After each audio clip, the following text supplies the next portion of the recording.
MQM Pakistan का कहना है कि कराची का हर नौजवान टॉम क्रूज है और अब कराची में बिल गेट्स पैदा होंगे। तो बिल गेट्स तो पैदा हो चुके हैं, आखिर एमक्यूएम कहना क्या चाहती है, इस हवाले से ब्लॉग में बात करते हैं जी। अस्सलाम वालेकुम, मेरा नाम खुर्रम फाहद है। एमक्यूएम पाकिस्तान का यूथ कन्वेंशन था और डॉक्टर फारूक सत्तार साहब बहुत ही गरजे बरसे उन्होंने कहा कि कराची का हर नौजवान टॉम क्रूज है। तो क्या ये सही बात है? देखें, खूबसूरत लोग तो हर जगह हर इलाके में पैदा हो जाते हैं, तो इस पे कोई पाबंदी नहीं है। लेकिन अगर हम टॉम क्रूज को देखें तो वो बुढ़ापे में भी बहुत ही फिट हैं।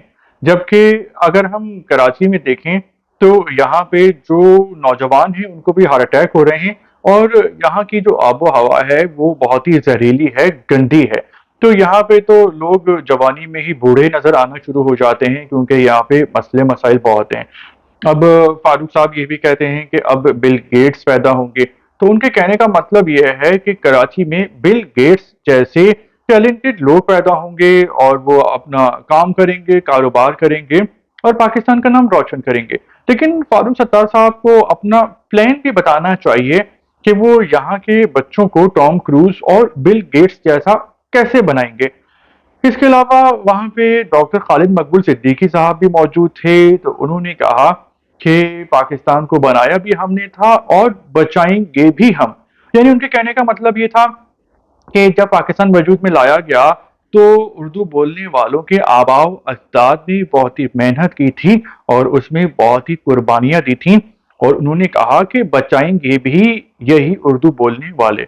तो ये एक अच्छी बात है क्योंकि अगर हम देखें तारीख में तो जब पाकिस्तान वजूद में लाया गया था 40s में, 50s में, 60s में, 70s तक, तो उर्दू बोलने वाले पाकिस्तान में बहुत ही आला ओहदों पे थे, ब्यूरोक्रेसी में थे, इल्म अदब के मैदान में बहुत आगे थे और उनका एक नाम था, एक मुकाम था। लेकिन फिर हुआ यूं कि आहिस्ता आहिस्ता उर्दू बोलने वालों को काफ़ी हद तक जवाल आ गया और ब्यूरोक्रेसी में भी नहीं है, हुकूमती आला ओहदों पर भी नहीं है और तालीम के मैदान में भी बहुत ज़्यादा आगे निकलने की ज़रूरत है। तो फिर यहाँ पर भी यही बात आती है कि आपका प्लान क्या है, आप प्लान बताएं और उस पर अमल दरामद करके दिखाएं और अपनी इज्जत में इजाफा करें।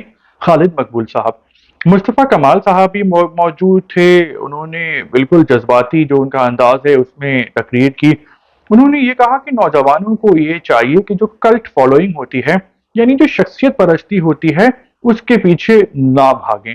तो ये बात जो उन्होंने की है वो काफ़ी डीप की है क्योंकि पाकिस्तान में जो है वो बुत परस्ती अब काफ़ी कम हो गई है लेकिन शख्सियत परस्ती जो है वो बहुत ज़्यादा होती है। और कल्ट फॉलोइंग जो होती है वो यही होती है कि इंसान सिर्फ शख्सियत का पुजारी होता है, उसको पसंद करता है, चाहे वो शख्सियत उसकी पसंदीदा शख्सियत जो है, चाहे वो सही करे या गलत करे, जो फॉलोअर है उसको अपने महबूब लीडर पसंदीदा शख्सियत की हर बात हर अदा जो है वो शानदार लगती है। तो पाकिस्तान में ऐसा है, लिसानियत बहुत ज़्यादा है। तो नौजवानों को बिल्कुल ये चाहिए कि जिसको भी पसंद करें उसका मंशूर देखें, उसका पास्ट देखें कि उसने माजी में क्या वादे किए हैं, उन पे अमल क्या कर रहा है और फ्यूचर में क्या देने का, क्या खिदमत करने का आवाम का वो बात कर रहा है और क्या ये बात मुमकिन भी है जो उस शख्स ने वादे किए हैं। सिर्फ रंग, नस्ल, जबान और मजहब की बिना पे आंखें बंद करके किसी की अंधी तकलीद नहीं करनी चाहिए। तो इस हवाले से कामरान तिसूरी जो गवर्नर सिंह हैं वो भी मौजूद थे। उन्होंने वीडियो चलाई और बताया कि वो आईटी के हवाले से काम कर रहे हैं और नौजवानों को आईटी कोर्सेज करा रहे हैं। देखें, जो दुनिया है वो टेक्नोलॉजी की है और आईटी की बहुत मांग है। अगर कोई भी नौजवान आईटी कोर्स कर लेता है तो उसको पाकिस्तान में भी अच्छी जॉब मिल जाती है और पाकिस्तान से बाहर भी फ्रीलांस बहुत अच्छा काम मिल जाता है।